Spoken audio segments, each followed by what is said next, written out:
ప్రభు అయిన యేసుక్రీస్తు నామంలో ఒకసారి మీకు అందరికీ శుభములు. మరి మనము మన యొక్క సిలువ యాత్రలో సిలువను మరి చూచుచు 14వ దినానికి మనం ఈ యాత్రలో చేరుకున్నాము. ఈ దినాంశము చిరజీవాహారము, అనగా మనము నిత్యము జీవించే దానికి అవసరమైన చిరజీవాహారము. ఈ దినం చాలా ఇంపార్టెంట్ సబ్జెక్ట్ ఇది. కానీ మరి బహు తక్కువ మంది వచ్చారు. అయినా దేవుని స్తోత్రం, ఇది తర్వాత మీరు వినొచ్చు, ఎక్కువ మందికి మీరు వినిపించవచ్చు. అందుని బట్టి దేవుడు మిమ్మల్ని దీవిస్తాడు. అందుకు గాను మరి ఇర్మియా గ్రంథం నుంచి 31వ అధ్యాయము 31 నుంచి 34 వచనాలు, అదేవిధంగా మత్తయి సువార్త నుంచి 26వ అధ్యాయము 26వ వచనం నుంచి 31 వచనం వరకు మరి ఈ ధ్యానానికి సంబంధించిన వాక్య భాగాలు. మొదటిగా మనం ఇర్మియా గ్రంథం 31వ అధ్యాయము మరి 31వ వచనం నుంచి చదువుకుందాం. ఇదిగో, నేను ఇశ్రాయేలు వారితోను యూదా వారితోను క్రొత్త నిబంధన చేయు దినములు వచ్చుచున్నవి. ఇదే యెహోవా వాక్కు. ఇశ్రాయేలు వారు, యూదా వారు అంటే మరి మొత్తం యాకోబుకి 12 మంది సంతానం. అందులో 10 మంది ఒక ప్రక్కన ఉన్నారు, మరి ఇద్దరు మరొక ప్రక్కన ఉన్నారు. యూదా వారంటే మరి ఒక ప్రక్కన ఉన్నారు. 10 మంది ఒక ప్రక్క, ఇద్దరు ఒక ప్రక్కన ఉన్నారు. అందులో మరి యోసేపు సంతతి అనగా బెంజామీను, వీరిద్దరూ ఒక పక్కన ఉంటే ఇశ్రాయేలు మిగిలిన వారందరూ 10 మంది ఒక ప్రక్కన 2 రాజ్యాలుగా విడిపోయినాయి. ఇది చాలా పెద్ద మరి హిస్టరీ. అందుచేత ఇద్దరినీ కూడా ఉద్దేశించి ప్రభు దేవుడు చెప్పుచున్నాడు, నేను క్రొత్త నిబంధన చేయు దినములు వచ్చుచున్నవి. ఆ దినములు వచ్చుచున్నవి. మనం ఎదురు చూస్తూ ఉంటాం కొన్ని కొన్ని విషయాల కోసం. ఎప్పుడొస్తుందా ఆ టైము, ఆ దినము అనేసి. అది దేవుడు మనకు తెలియజేస్తున్నాడు. ఎప్పుడంటే యేసు ప్రభువుకు ముందు సుమారుగా 700 సంవత్సరముల ముందే ఆయన ఈ విషయాలు మనకి ప్రవచనాల ద్వారా, ప్రవక్తల ద్వారా తెలియజేసి ఉన్నాడు. అది ఏంటంటే, ఐగుప్తులో నుండి వారిని రప్పించుటకై నేను వారి చేయి పట్టుకొనిన దినమున వారి పితరులతో నేను చేసిన నిబంధన వంటిది కాదు. It is not similar to that. నేను వారి పెనిమిటినైనను వారు నా నిబంధనను భంగము చేసుకొనిరి. చూసారా, ఇక్కడ ఎంత క్లియర్గా మనకు అర్థమయ్యే లాంగ్వేజ్లో చెప్తున్నారు. అంటే పెనిమిటిని కూడా లెక్క చేయలేదు అని. ఈ రోజుల్లో ఇలాంటి వాక్యం చెప్తే మరి ఈ జూమ్ కార్యక్రమం అయిన తర్వాత అన్ని గొడవలు అయిపోతాయి. పెనిమిటి సంఘమునకు క్రీస్తు శిరసై ఉన్నాడు, కుటుంబమునకు పురుషుడు మరి శిరసై ఉన్నాడు. ఇది బిబిలికల్. లేదు అందరూ ఒకటే సమానత్వం అంటే అది వేరే సంగతి. కానీ బైబిల్లో మరి దేవుడు ఏర్పరిచిన విధానం ఇది. అందుచేత అదే కోట్ చేసి దేవుడు ఏం చెప్తున్నాడు, నేను వారి పెనిమిటి అయినను, అనగా వారికి కంప్లీట్ ఇన్ఛార్జ్ అయినా సరే వారు నన్ను లెక్క చేయలేదు, నా నిబంధనను భంగము చేసుకొనిరి. ఇదే యెహోవా వాక్కు. ఈ దినములైన తర్వాత నేను ఇశ్రాయేలు వారితోనూ యూదా వారితోనూ చేయబో నిబంధన ఇదే. ఏంటంటే అది, వారి మనస్సులలో నా ధర్మవిధి ఉంచెదను, వారి హృదయముల మీద దానిని వ్రాసెదను. యెహోవా వాక్కు ఇదే. నేను వారికి దేవుడనై యుందును, వారు నాకు జనులగుదురు. వారు మరి ఎన్నడను యెహోవాను గూర్చి బోధనొందుదము అని తమ పొరుగు వారికి గాని తమ సహోదరులకు గాని ఉపదేశము చేయరు. నేను వారి దోషములను క్షమించి వారి పాపములను ఇక ఎన్నడను జ్ఞాపకము చేసుకొనను గనుక అల్పులేమి ఘనులేమి అందరూ నన్ను ఎరుగుదురు. ఇదే యెహోవా వాక్కు. చాలాసార్లు క్షమించేసామని చెప్తా ఉంటాం మనం. కానీ మరలా దాన్ని దెప్పుతా ఉంటారు. ఆ రోజు నీకు నేను ఇది చేశాను. నీకు గుర్తులేదా? నువ్వు మర్చిపోయావు. లెక్క లేకుండా ఉన్నావు అని దాన్ని దెప్పి మనం చెప్తా ఉంటాం. ఇక్కడ మనకు యెహోవా ఏం చెప్తున్నారంటే, నేనిక ఎప్పుడు కూడా మీ దోషాల్ని గుర్తు చేసుకోను. మీ పాపాలని క్షమించేస్తున్నాను. వాటిని గూర్చి టోటల్‌గా మరి కంప్యూటర్‌లో కూడా తీసేస్తున్నాను అని ప్రభువు సెలవిచ్చుచున్నారు. ఇక్కడ దీని నుంచి మనం తెలుసుకోవాల్సిందేంటంటే, యెహోవా ఇశ్రాయేలు ఇంటి వారితోను, యూదా ఇంటి వారితోను ఒక క్రొత్త నిబంధన చేస్తాను అని సెలవిచ్చుచున్నారు. ఎప్పుడో చెప్పారది. ఆ రోజులొచ్చిన తర్వాత, ఆ రోజులు చెప్పిన రోజుల తర్వాత నా ధర్మశాస్త్రమును వారి మనస్సులలో ఉంచెదను. వారి హృదయములలో దానిని వ్రాసెదను. ఇది ఇప్పుడు మనం చదివిన ఇర్మియా గ్రంథం 31 అధ్యాయం 33వ వచనం.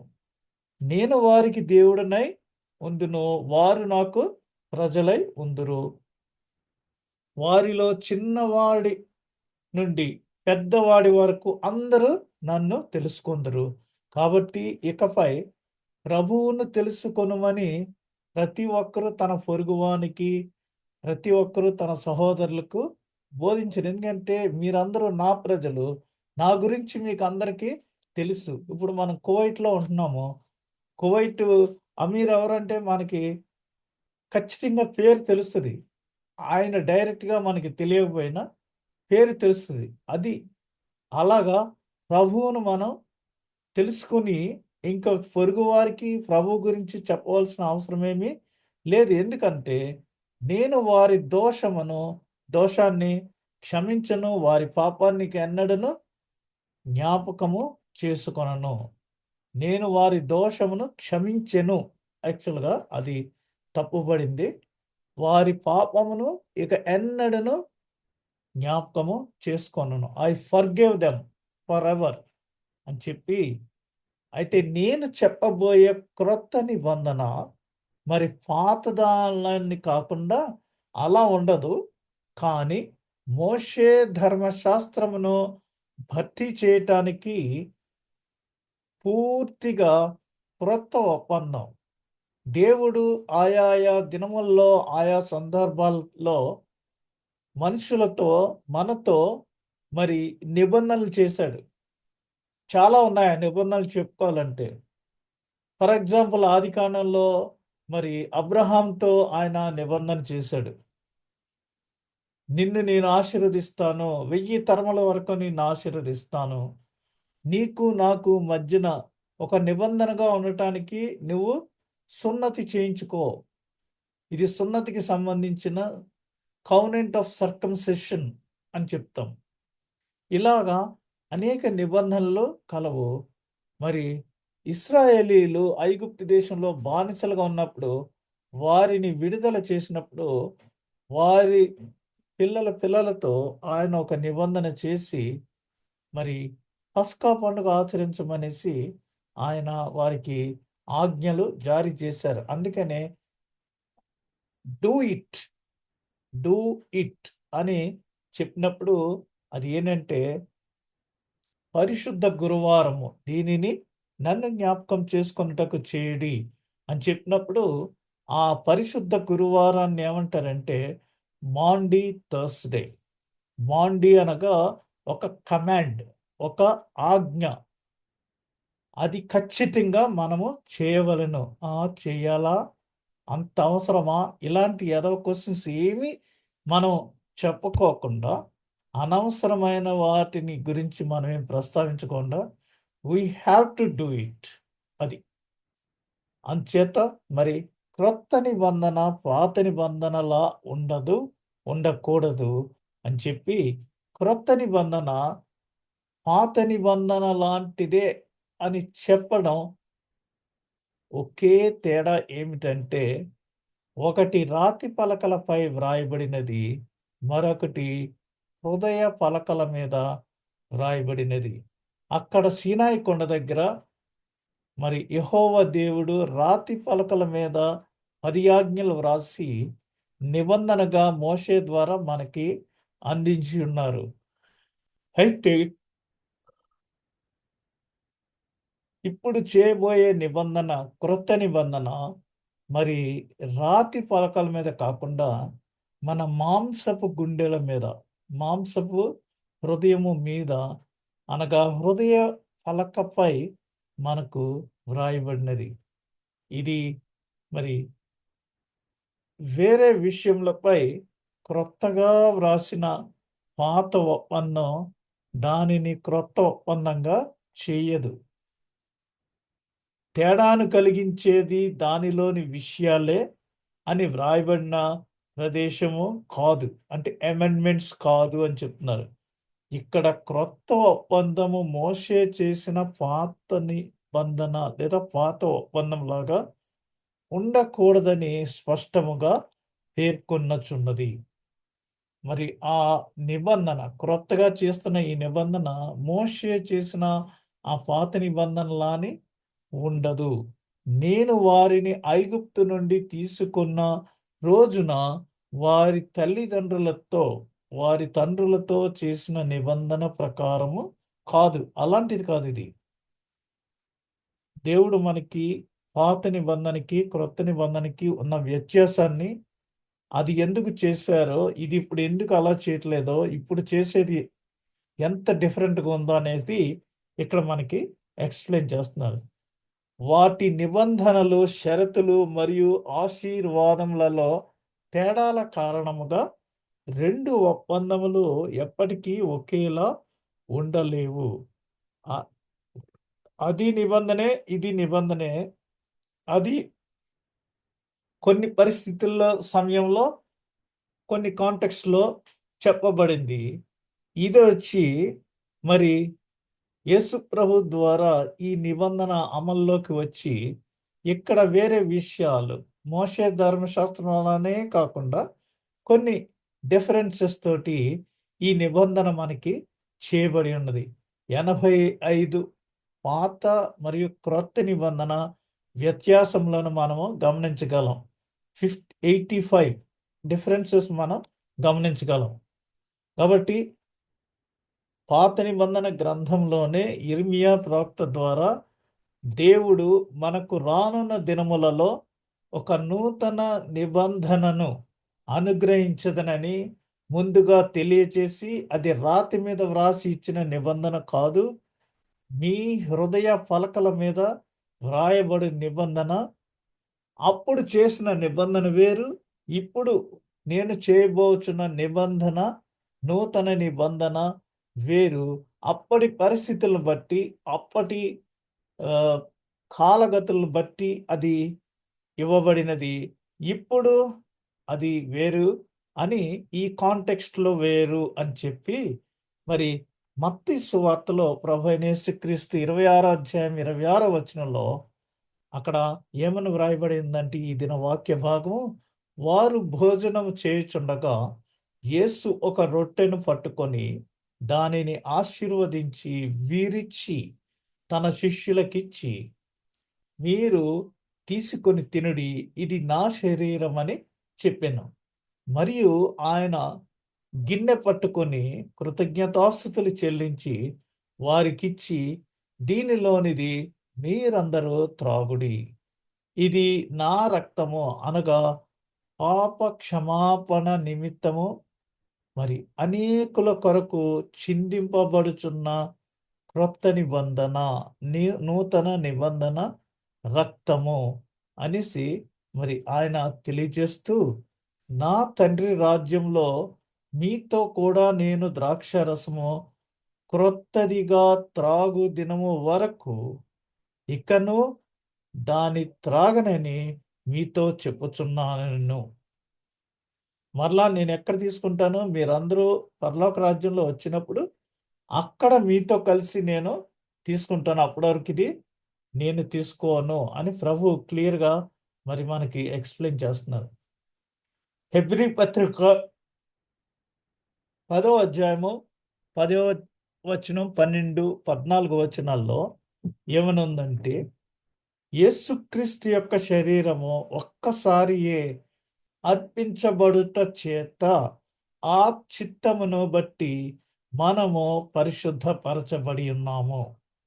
ఈయన అయితే పాపముల నిమిత్తమై సదాకాలము నిలుచు ఒక్క బలిని అర్పించి ఒక్క అర్పణ చేత ఈయన పరిశుద్ధపరచబడు వారిని సదాకాలమునకు సంపూర్ణులుగా చేసి ఉన్నాడు. అంటే ఏంటంటే, మరి పస్కా ఆచరించే సమయం ఇది. ఈ పస్కా పండుగలో ఇశ్రాయేలీయులు ఐగుప్తు దేశం నుంచి విడిచి వచ్చేసేటప్పుడు వారు ఈ పస్కాను ఆచరించమని యెహోవా దేవుడు మోషేకు ఆజ్ఞాపించాడు. అదేమిటంటే, ఏడాది దోషము లేని మగ గొర్రె పిల్లను వధించి దాని రక్తము ద్వారబంధములకు వ్రాసి దానిని కాల్చి తినాలి. దాన్ని నూనెలో కానీ నీటిలో కానీ మరి ఉడికించకూడదు. దానిని అదే విధంగా గ్రిల్ చేసి పులియని రొట్టెలతోటి, ఇప్పుడు మనం తినే రొట్టెలన్నీ కూడా ఈస్ట్ వేసి పులియబెట్టి తయారవుతున్న రొట్టెలు, అలా కాకుండా పులియని రొట్టెలతో దానిని మరి కాల్చిన మాంసాన్ని తినుచు మధ్యలో మరి ఆ చేదు ఆకుకూరలు, అనగా ఇక్కడ దొరికే మిడిల్ ఈస్ట్ కంట్రీస్లో దొరికే గిర్గిర్ అంటారు. ఆ ఆకు, లెట్యూస్, ఇవన్నీ కూడా ముఖ్యంగా చేదు కూరలు నంజుకుంటూ దానిని త్వరపడుచు నిలువబడి నడుముకు దట్టి కట్టుకొని కర్రలో చేతిలో కర్ర పెట్టుకొని మరి చెప్పులు తొడుగుకొని ప్లాట్ఫామ్ మీద మనం కాఫీ, ట్రైన్ ఎప్పుడు వెళ్ళిపోతుందేమో, సిగ్నల్ పడిపోద్దేమో అని ఎలా తాగుతాము, ఎలా తింటాము బ్రేక్ఫాస్ట్, అంత అప్రమత్తంగా ఉండి దానిని ఆచరించాలి అని పాత నిబంధనలో తెలియజేయబడింది. అయితే మరి క్రొత్త నిబంధనలో అది వేరుగా ఉన్నది. ఈయన అయితే పాపముల నిమిత్తము సదాకాలము నిలుచు ఒక్క బలిని అర్పించారు. అక్కడ సంవత్సరం వెంబడి సంవత్సరం అనేకమైన గొర్రె పిల్లల్ని అర్పించి మరి పస్కా పండుగ ఆచరిస్తున్నారు. ఇక అలా కాకుండా సర్వ మానవాళి కొరకు ప్రభువైన యేసుక్రీస్తు యొక్క రక్తము, అనగా అక్కడ ఏడాది దోషము లేని మగ గొర్రె పిల్ల, ఇక్కడ పాపము లేని యేసు తన రక్తమునిచ్చి రక్తం చిందిస్తేనే గాని ఏ పాపమునకు విమోచన కలగదు. అటువంటిది మరి తండ్రి తన కుమారుని పంపించి తన రక్తాన్ని చిందించడం ద్వారా సర్వ మానవాళి పాపములకు మరి విమోచన కలిగింది, విముక్తి కలిగింది.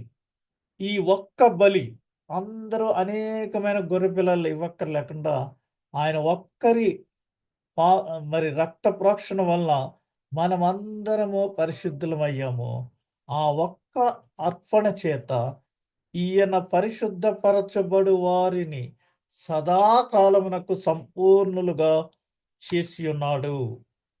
యెహెజ్కేలు గ్రంథంలో ఏమని వ్రాయబడి ఉందంటే, మీరు మీ యొక్క అపవిత్రత యావత్తూ పోవునట్లు నేను మీ మీద శుద్ధ జలము జల్లుదును. కొద్ది రోజుల క్రితం మనం ఈ వాక్యాన్ని ధ్యానించాము. మీ విగ్రహముల వలన మరి మీకు కలిగిన అపవిత్రత అంతయు తీసివేసేదను, నూతన హృదయమును మీకు ఇచ్చేదను, నూతన స్వభావము మీకు కలుగజేసేదను, రాతి గుండు మీలో నుండి తీసివేసి మాంసపు గుండెను మీకు ఇచ్చేదను. ఎందుకంటే అంతకుముందు యెహోవా దేవుడు ఏం చెప్పాడు? ఈసారి నేను రాతి పలకల మీద కాదు, రాతి మీద కాదు నా నిబంధన ఇచ్చేది మీ యొక్క హృదయముల మీద. అందుకని మన హృదయంలో ఉన్న ఆ రాళ్ళని తీసివేసి మనకున్న మాంసపు గుండె మీద ఈ యొక్క నిబంధనను ఆయన వ్రాయనై ఉన్నాడు. నా ఆత్మను మీ అందుంచి నా కట్టడలను అనుసరించి వారిని గాను నా విధులను గైకొను వారిని గాను మిమ్మును చేసేదను. మనం సింపుల్గా ఏంటంటే ఆయన చెప్పినవి మనం చెయ్యాలి. ఆయన చెప్పినట్టుగా మనము నడుచుకోవాలి. అంతేగాని ఇంకెక్స్ట్రా ఏమీ ఆయన మనకి చెప్పరు. అయితే మనం దాన్ని యందు నిలిచి ఉండాలనేసి దేవుడు మన నుంచి ఆశించుచున్నాడు. అంచేత మరి ప్రభురాత్రి భోజన సంస్కారము లేదా క్రొత్త నిబంధన అంటే ఇంతవరకు మరి మీకు అర్థమై ఉంటుంది అనుకుంటున్నాను. ఎందుకనగా పాత నిబంధనని నెరవేర్చటానికే వచ్చారు కానీ యేసు ప్రభు కొట్టివేయటానికి రాలేదు. అయితే దానికి కొన్ని అమెండ్మెంట్స్ చేశారు. ఆ అమెండ్మెంట్స్ 85 మరి క్రొత్త నిబంధనలోనూ, పాత నిబంధనలోనూ ఉన్న ఆ లో ఇబ్బందుల్ని అవన్నీ క్లియర్ చేసినట్టుగా ముందుగా మనము మరి చదివి ఉన్నాము, ధ్యానించి ఉన్నాము. ఇప్పుడు మరి యేసు ప్రభు చివరిగా ఆయన ఇచ్చిన ఈ భోజనాన్ని ద లాస్ట్ సప్పర్ అని అంటారు. అంటే చివరి ప్రభురాత్రి భోజనము అని అర్థం. ఈ ప్రభురాత్రి భోజనం చాలా విశిష్టమైనది. ఎంత విశిష్టమైందంటే నాకు ఊహ తెలిసి మరి ఉద్యోగంలో జాయిన్ అయ్యే వరకు, ఉద్యోగంలో జాయిన్ అయిన తర్వాత కూడా ఎక్కడ ఉన్నప్పటికీ ఇండియాలో ఏ మారుమూల ప్రాంతంలో ఉన్నప్పటికీ గురువారం సాయంత్రం 5 గంటలకల్లా ఇంటికి వచ్చేటట్టు ప్లాన్ చేసుకుని వచ్చేవాళ్ళం. మరలా ఆదివారం సమాధుల దొడ్డికి వెళ్ళిన తర్వాత మరి తిరిగి వెళ్ళిపోవడానికి అన్ని సన్నాహాలు చేసుకుని వచ్చేవాళ్ళం. కానీ మరి మొట్టమొదటిగా హోలీ థర్స్‌డే రోజున కుటుంబముతో కలిసి ప్రభురాత్రి భోజన సంస్కారంలో పాల్గొనుట మనకు ఒక కట్టడి విధి. మరి it's a tradition for us. కుటుంబంగా జాయిన్ అయ్యి అందులో పాల్గొనుట. ఎందుకనగా ప్రభువు మనకది ఏర్పరిచి ఉన్నాడు. నా ఆత్మను మీ యందుంచి నా కట్టడలను అనుసరించి వారిగాను నా విధులను గైకొను వారిగాను మిమ్మును చేసేదను. ఇక్కడ మనం మరి చూస్తే మొదటి కొరింథీ పత్రిక 11వ అధ్యాయము 23వ వచనంలో నేను మీకు అప్పగించిన దానిని ప్రభువు వలన పొందితిని. ప్రభువైన యేసుక్రీస్తు, ఇది పౌలు గారు కొరింథీ సంఘానికి వ్రాస్తున్న లేఖలో చెప్తున్నారు. నేను మీకు అప్పగిస్తున్నది ప్రభువు వలన నేను పొందాను. ఇది నా ఓన్ జనరేటెడ్ థింగ్ కాదు. ప్రభువు ద్వారా నేను పొందింది నేనది మీకు అప్పగిస్తున్నాను. మీరు కూడా ఇది చేయండి అని.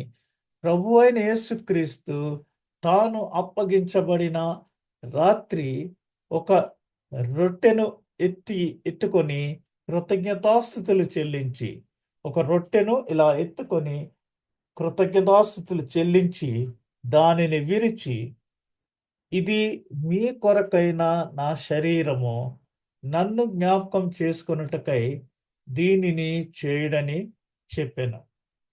ఆ ప్రకారమే ఆయన భోజనం అయిన పిమ్మట అంటే ఈ రొట్టె తిన్నాక మరి ఆయన పాత్రను ఎత్తుకొని ఆ పాత్రను తీసుకొని దీనిలోనిది త్రాగునప్పుడల్లా నన్ను జ్ఞాపకం చేసుకొనుటకై దీనిని చేయడని చెప్పాను.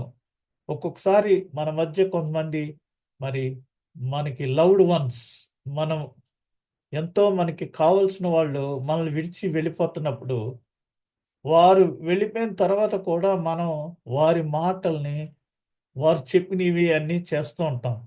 అలాగా మరి నన్ను జ్ఞాపకం చేసుకుంటానికి దీన్ని చెయ్యండి అని మరి ప్రభువు సెలవిచ్చుచున్నాడు.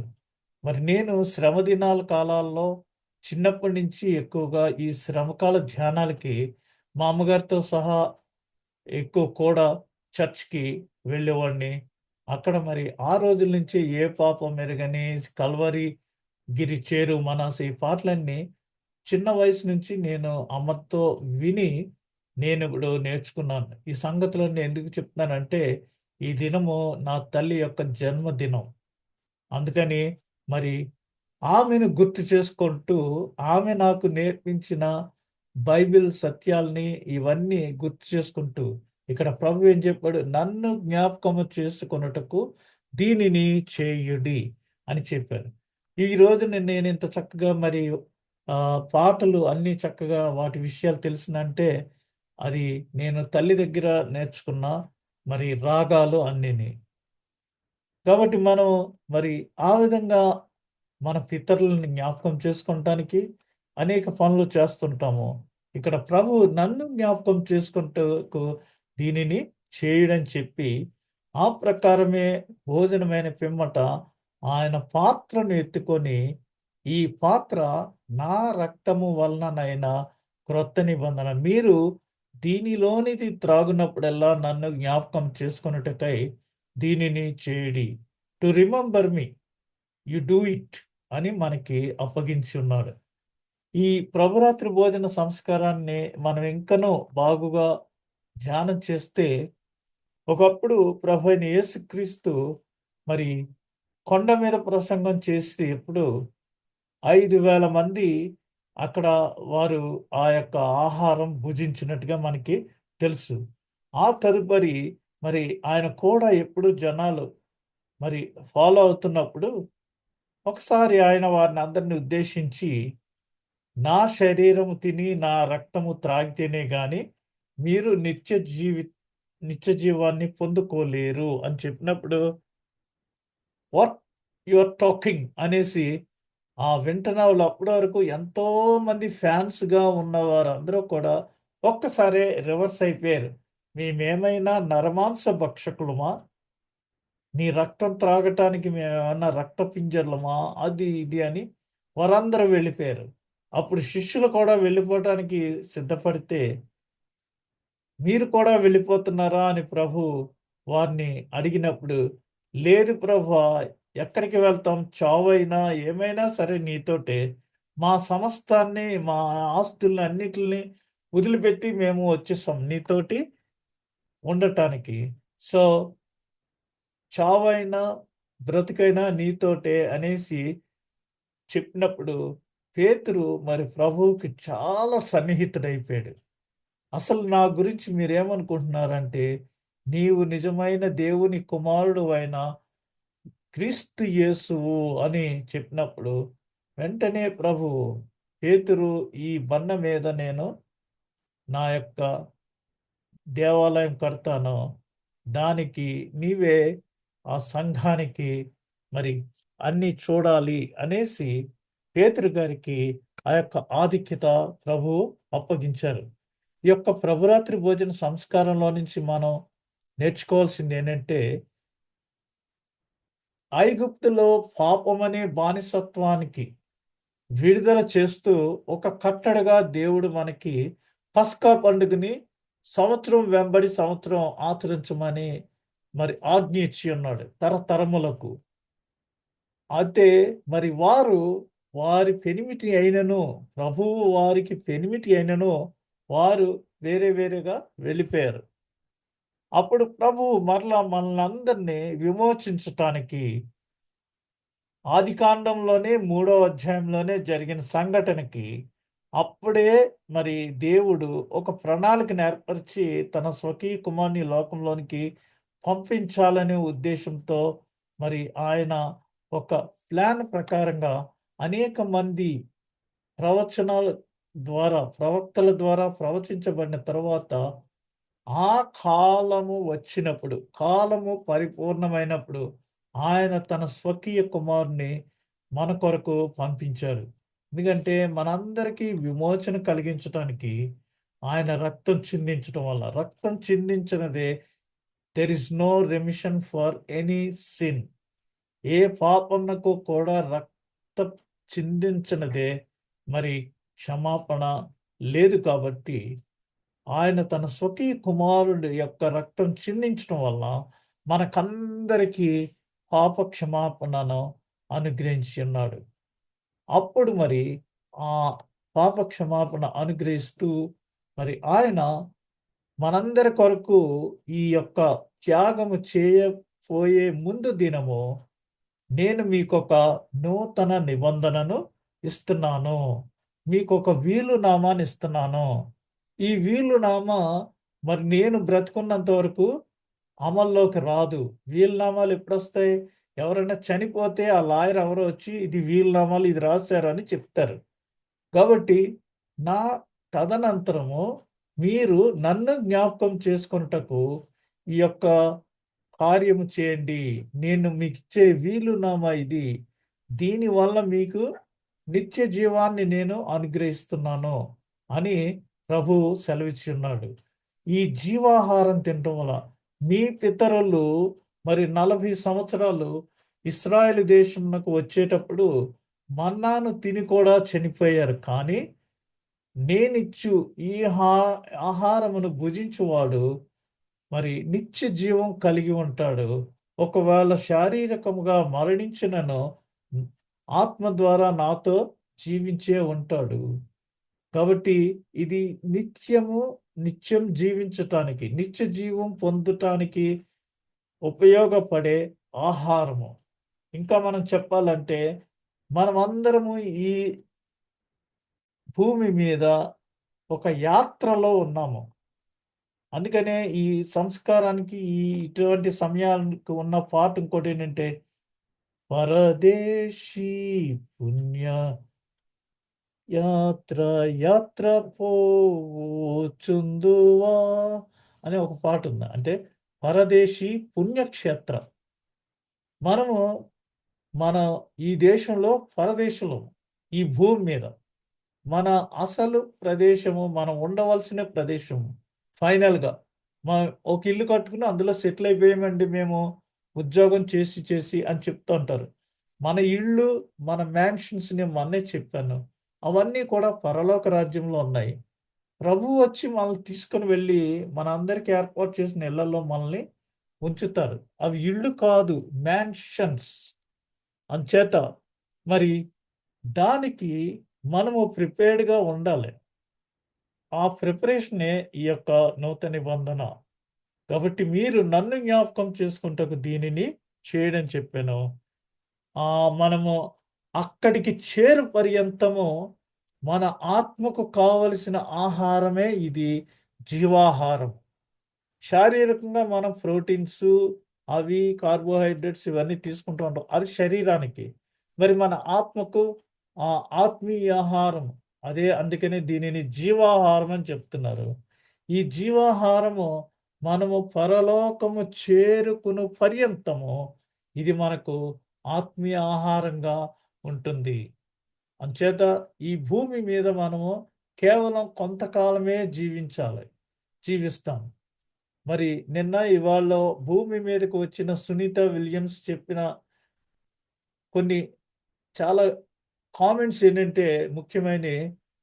తాను మరి ఆ స్పేస్లోకి వెళ్ళొచ్చిన తర్వాత చెప్తుంది ఏంటంటే అతి త్వరలో ఈ లోకంలో అందరూ భూమి మీద ఎవరు కూడా ఉండరు, అందరూ చచ్చిపోతారు. ఒక క్రొత్త మార్పు రాబోతుంది.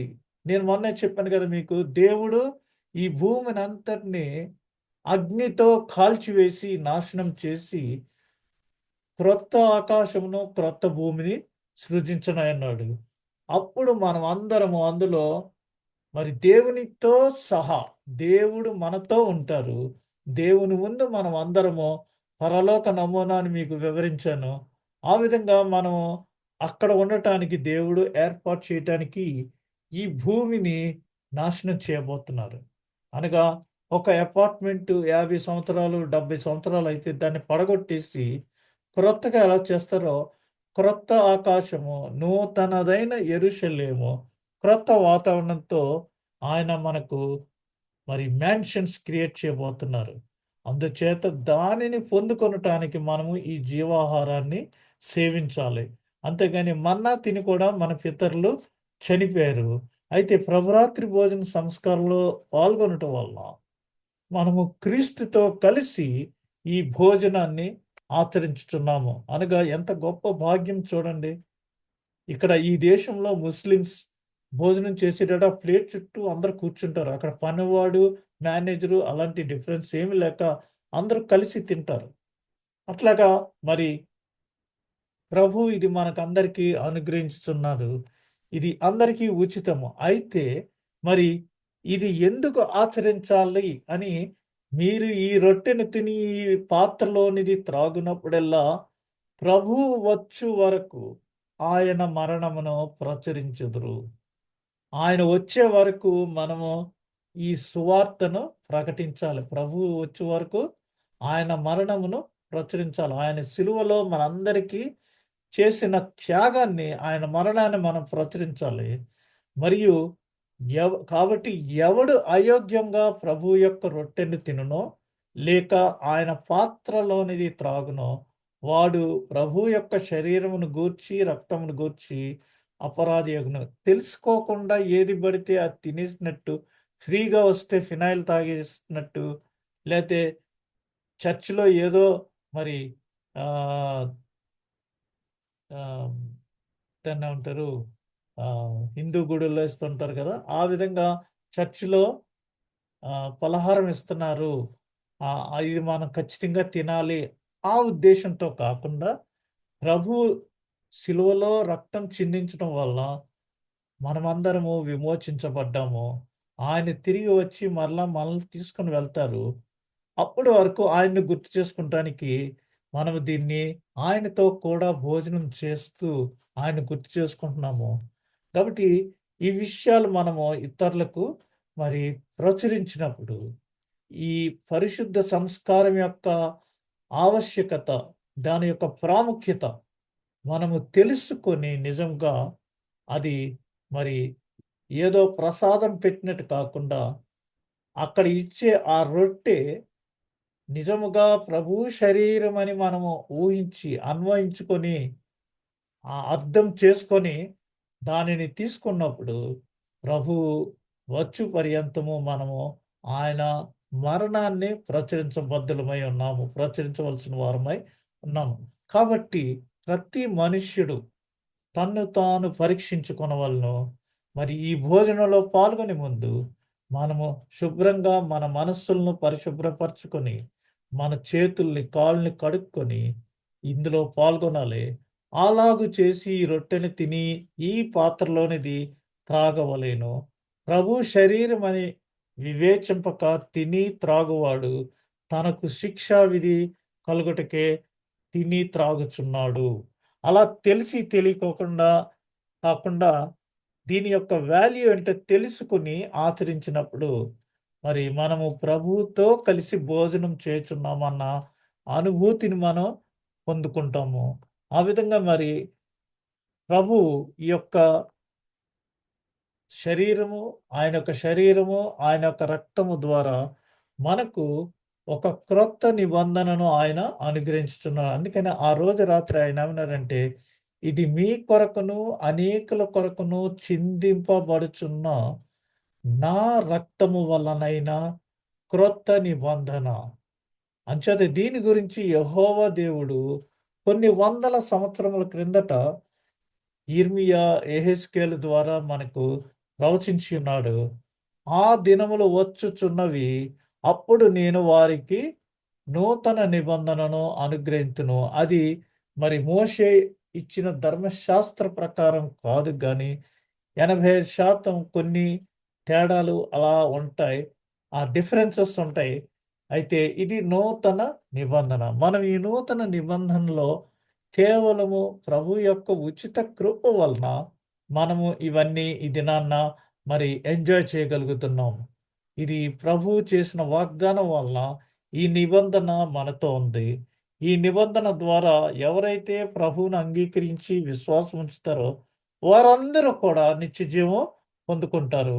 ఎవరైతే ఈ ప్రభురాత్రి భోజన సంస్కారంలో చెయ్యి వేసి పాలు పంపులు పంచుకుంటారో వారు పరలోక రాజ్యంలో ప్రవేశించే అర్హత కలిగి ఉన్నారు. అది తింటే పరలోక రాజ్యానికి వెళ్ళిపోతారని చెప్పట్లేదు. ఈ ప్రభురాత్రి భోజన సంస్కారంలో పాల్గొనటం వలన మనము పరలోక రాజ్యంలో ప్రవేశించే అర్హతకు మరి అర్హులం. ఇందులో పాల్గొనకపోతే మనం అసలు పరలోక రాజ్యంలోనే చేరే అవకాశము లేదు. అట్‌లీస్ట్ అప్లికేషన్ పెట్టుకోవచ్చని చెప్తున్నాను. అంతేగాని నాట్ టేక్ ఇట్ గ్రాంటెడ్. ఇంకా చాలా అవసరాలు ఉన్నాయి. అవన్నీ ఉంటేనే గాని మనం పరలోక రాజ్యంలో ప్రవేశించలేం. అయితే ప్రభు యొక్క శరీరము, రక్తము త్రాగనిదే అసలు మనకి పరలోక రాజ్యంలో ఎంట్రీ లేదని ప్రభు ఖచ్చితంగా తెలియజేస్తున్నారు. కాబట్టి ఈ యొక్క పరిశుద్ధ సంస్కారము, నూతన నిబంధన, మరి అంతకుముందు జరిగిన పస్కా పండుగ ఇవన్నీ ఇంటర్ రిలేటెడ్. పాత నిబంధనలకి, కొత్త నిబంధనకి ఉన్న లింకు ఇవన్నీ నేను వివరించాను. కాబట్టి ఇప్పుడు మనం ఆ దినములు వచ్చుచున్నవి అన్న దినముల్లో ఉన్నాం మనము. ఇప్పుడు మనకి అనుగ్రహించబడుచున్న ఈ క్రొత్త నిబంధనను ఈ ప్రభురాత్రి భోజన సంస్కారం ద్వారా మనం తెలుసుకొని, ఆచరించి, మరి ప్రభువు వచ్చే వరకు ఆయన మరణాన్ని ప్రచురింప చేయటానికి మనము ఈ సిలువ యాత్రలో సిలువ వైపు మన దృష్టి సారించి క్రీస్తు ప్రభువుతో మనము శ్రమానుభవములను పంచుకొనుచు ఈ యొక్క సిలువ యాత్రలో మనమందరము ముందుకు సాగిపోవాలనేసి మరి ప్రభు నామంలో నేను మరొకసారి మిమ్మల్ని అందరినీ హెచ్చరించుచున్నాను. ఆమేన్.